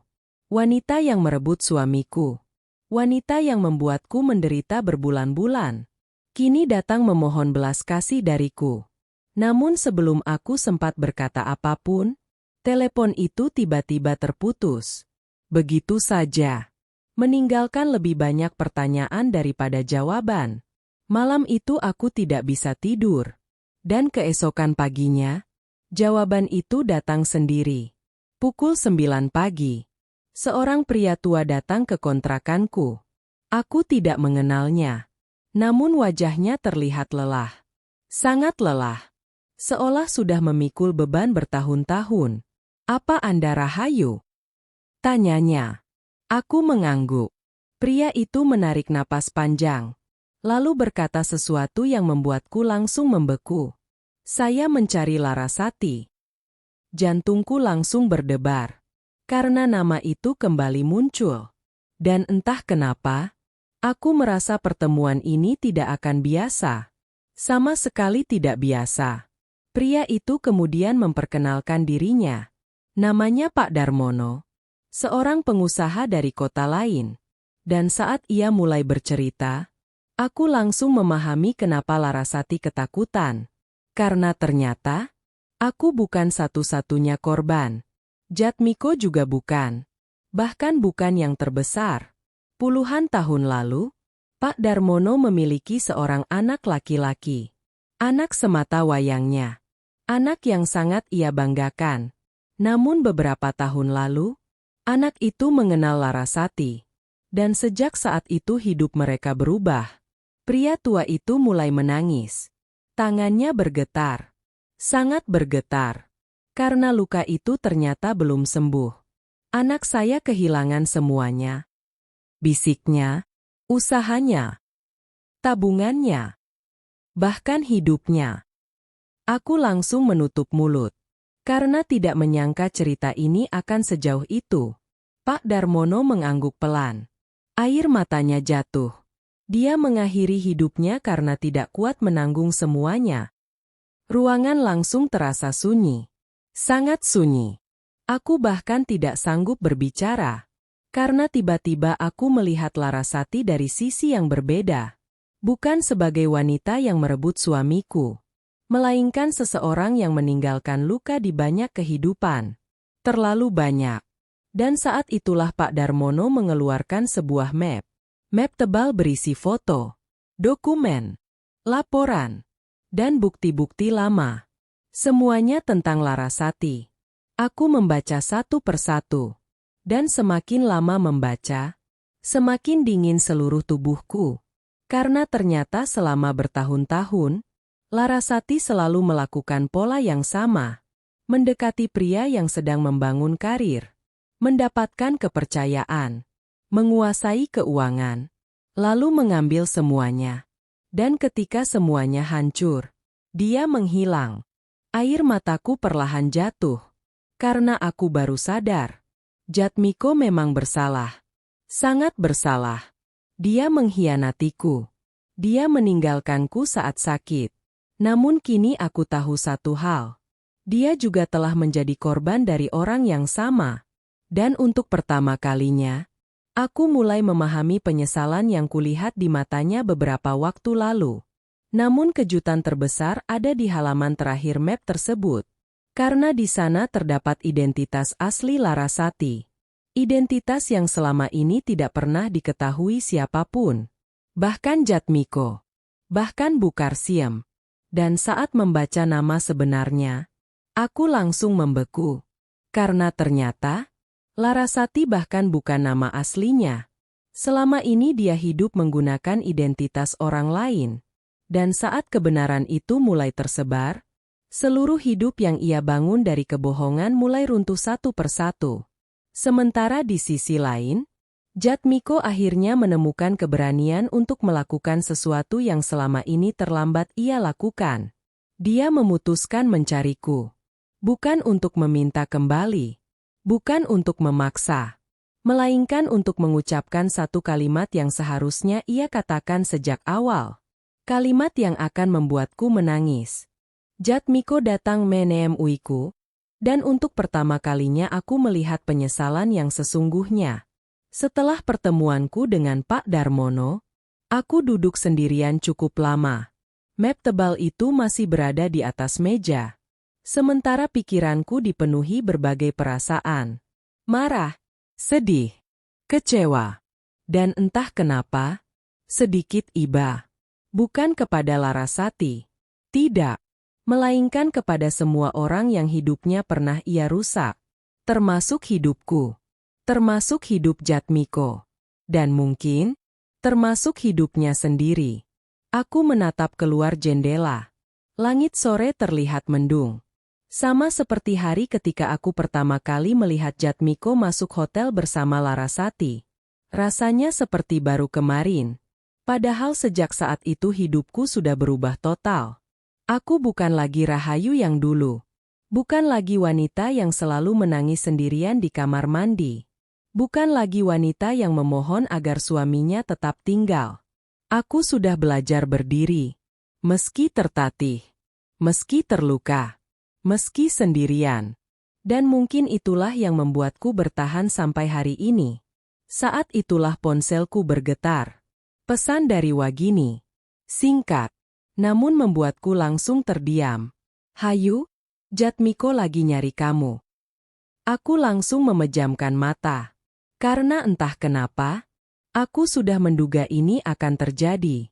Cepat atau lambat. Cepat atau lambat dia pasti datang. Namun aku tidak tahu untuk apa. Dan beberapa jam kemudian, jawabannya datang sendiri. Menjelang maghrib, aku sedang menyapu teras kontrakan. Ketika sebuah mobil berhenti di depan rumah. Mobil yang sangat kukenal. Mobil yang dulu sering kami gunakan bersama. Mobil yang dulu terasa seperti bagian dari hidupku. Pintu mobil terbuka. Dan Jatmiko turun. Aku langsung terdiam. Karena dia terlihat jauh berbeda. Sangat berbeda. Tubuhnya lebih kurus. Wajahnya kusam. Dan matanya terlihat lelah. Sangat lelah. Seolah selama beberapa bulan terakhir hidupnya tidak pernah tenang. Kami saling menatap. Lama. Sangat lama. Dan untuk beberapa detik, tidak ada yang berbicara. Sampai akhirnya Jatmiko melangkah mendekat. Pelan. Sangat pelan. Seolah takut aku akan mengusirnya. Hayo. Suaranya serak. Aku hanya mengangguk. Tidak tersenyum. Tidak marah. Tidak juga menangis. Karena aku sudah terlalu lelah untuk melakukan semua itu. Jatmiko menunduk. Lalu berkata sesuatu yang membuat dadaku terasa berat. Aku datang bukan untuk minta balikan. Aku langsung menatapnya. Karena jujur, itulah yang kukira. Namun Jatmiko menggeleng. Air matanya mulai menggenang. Aku tahu aku nggak pantas. Bisiknya, aku tahu aku udah menghancurkan semuanya. Untuk pertama kalinya, aku tidak melihat pembelaan. Tidak melihat alasan. Tidak melihat kebohongan. Yang kulihat hanyalah penyesalan. Penyesalan yang terlambat. Sangat terlambat. Aku cuma mau bilang maaf. Tangisnya akhirnya pecah. Dan aku membeku. Karena selama bertahun-tahun aku mengenal Jatmiko, aku hampir tidak pernah melihatnya menangis. Namun hari itu, dia menangis seperti anak kecil. Aku gagal jadi suami. Aku gagal jadi manusia yang baik. Air mata terus jatuh di wajahnya. Sementara aku hanya diam. Karena ada luka yang tidak bisa sembuh hanya dengan kata maaf. Ada kepercayaan yang tidak bisa kembali hanya karena penyesalan. Dan ada waktu yang tidak bisa diputar ulang. Aku ninggalin kamu saat kamu paling butuh aku. Lanjutnya. Aku percaya orang yang salah. Aku nyakitin satu-satunya orang yang tulus sama aku. Aku menunduk. Karena kalimat itu terasa begitu berat. Begitu menyakitkan. Dan yang paling menyakitkan, itu benar. Sangat benar. Untuk beberapa saat kami hanya diam. Membiarkan suara jangkrik malam menggantikan percakapan. Sampai akhirnya aku bertanya. Kamu nyesel karena kehilangan aku. Jatmiko langsung menggeleng. Cepat. Sangat cepat. Dan jawabannya membuatku terdiam. Enggak. Air mataku hampir jatuh. Namun dia melanjutkan. Aku nyesel karena aku menyakitimu. Aku nyesel karena waktu kamu sakit. Aku malah jadi alasan kamu semakin menderita. Tangisku akhirnya pecah. Karena untuk pertama kalinya, aku merasa dia benar-benar mengerti apa yang telah dia lakukan. Bukan sekadar kehilangan istri, melainkan menghancurkan hati seseorang yang mencintainya. Saat itulah Jatmiko mengeluarkan sebuah amplop, lalu menyerahkannya kepadaku. Apa ini? Tanyaku. Tangannya gemetar. Kemudian dia menjawab pelan. Semua yang masih jadi hakmu. Aku membuka amplop itu. Dan langsung membeku. Karena di dalamnya terdapat dokumen aset, tabungan, dan beberapa surat kepemilikan yang secara hukum masih menjadi bagianku. Yang selama ini tidak pernah dia sentuh. Tidak pernah dia ambil. Tidak pernah dia rebut. Air mataku kembali jatuh. Karena ternyata, di tengah semua kesalahannya, masih ada sedikit kebaikan yang tersisa. Namun yang tidak diketahui Jatmiko, malam itu bukan akhir dari semuanya. Karena keesokan harinya, kabar tentang Larasati akhirnya muncul. Dan berita yang datang membuat seluruh kota gempar. Karena wanita yang selama ini hidup dari kebohongan itu, akhirnya tidak bisa lagi lari dari masa lalunya. Sementara aku harus membuat keputusan terakhir. Keputusan yang akan menentukan apakah aku akan terus hidup dalam luka, Atau benar-benar melepaskan semuanya untuk selamanya? Akhirnya aku memilih melepaskan semua luka, dan hidupku benar-benar dimulai. Malam setelah Jatmiko pergi, aku duduk sendirian di ruang tamu kontrakan. Amplop yang diberikannya masih berada di atas meja. Belum kubuka lagi. Belum kusentuh lagi. Karena pikiranku sedang lelah. Sangat lelah. Terlalu banyak hal yang terjadi dalam beberapa bulan terakhir. Perselingkuhan, perceraian, pengkhianatan, penyakit, kebohongan, dan semua luka yang datang bertubi-tubi. Aku memejamkan mata, lalu menarik napas panjang. Untuk pertama kalinya, aku merasa tidak marah lagi. Sedih masih ada, luka masih ada. Namun kemarahan itu perlahan hilang. Karena aku sadar satu hal. Membenci mereka tidak akan mengembalikan apapun. Tidak akan mengembalikan waktuku. Tidak akan mengembalikan pernikahanku. Dan tidak akan mengubah masa lalu. Saat itulah ponselku berbunyi. Wagini menelepon. Suaranya terdengar panik. Sangat panik. "Hayu, kamu udah lihat berita?" Aku langsung mengernyit. "Berita apa?" Wagini menarik napas. Lalu berkata cepat. "Larasati ketemu." Jantungku langsung berdebar. Karena nama itu kembali muncul. Nama yang selama berbulan-bulan menjadi sumber semua kekacauan. "Ada apa?" tanyaku. Dan jawaban Wagini membuatku membeku. "Dia ditangkap." Aku langsung terdiam. Tidak mampu berkata apa-apa.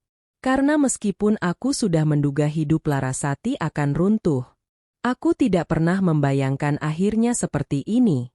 Menurut kabar yang beredar, identitas palsunya akhirnya terbongkar. Beberapa laporan lama kembali dibuka. Korban-korban masa lalunya mulai muncul.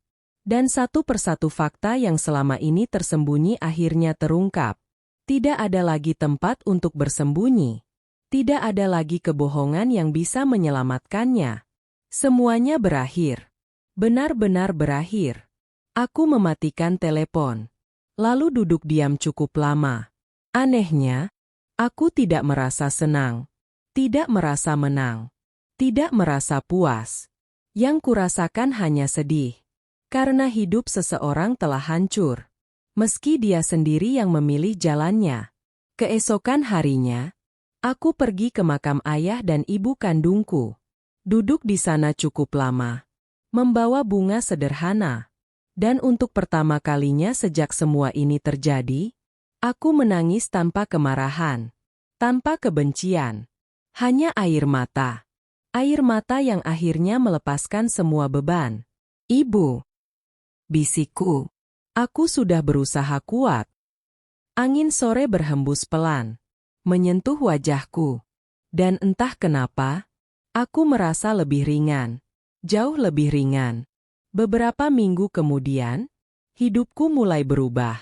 Aku kembali menerima pekerjaan menjahit. Sedikit demi sedikit. Lalu bertambah. Dan bertambah lagi. Sampai akhirnya aku membuka usaha kecil sendiri. Tidak besar. Tidak mewah. Namun cukup untuk membuatku bangga. Karena semuanya kubangun dengan tanganku sendiri. Tanpa bantuan siapapun. Suatu sore, saat aku sedang melayani pelanggan, seseorang datang. "Bu Karsiem." Aku langsung terdiam. Begitu juga beliau. Wajahnya terlihat jauh lebih tua. Jauh lebih lelah. Dan saat melihatku, air matanya langsung jatuh. "Rahayu," bisiknya. Aku mempersilahkannya duduk. Dan untuk pertama kalinya, wanita yang dulu merendahkanku itu menangis di hadapanku. "Saya minta maaf." Tangisnya pecah. "Saya salah. Saya sangat salah." Air mataku ikut menggenang. Karena aku bisa melihat penyesalan yang tulus. Penyesalan yang lahir dari kehilangan. Dari kenyataan. Dari karma yang datang tanpa diundang. Aku menggenggam tangannya. Pelan. Lalu berkata, "Saya sudah memaafkan ibu." Bu Karsiem langsung menangis semakin keras. Dan saat itu, aku tahu. Aku benar-benar sudah sembuh. Bukan dari penyakit, melainkan dari luka. Beberapa hari kemudian, Jatmiko kembali datang. Bukan untuk meminta balikan. Bukan untuk memohon kesempatan kedua.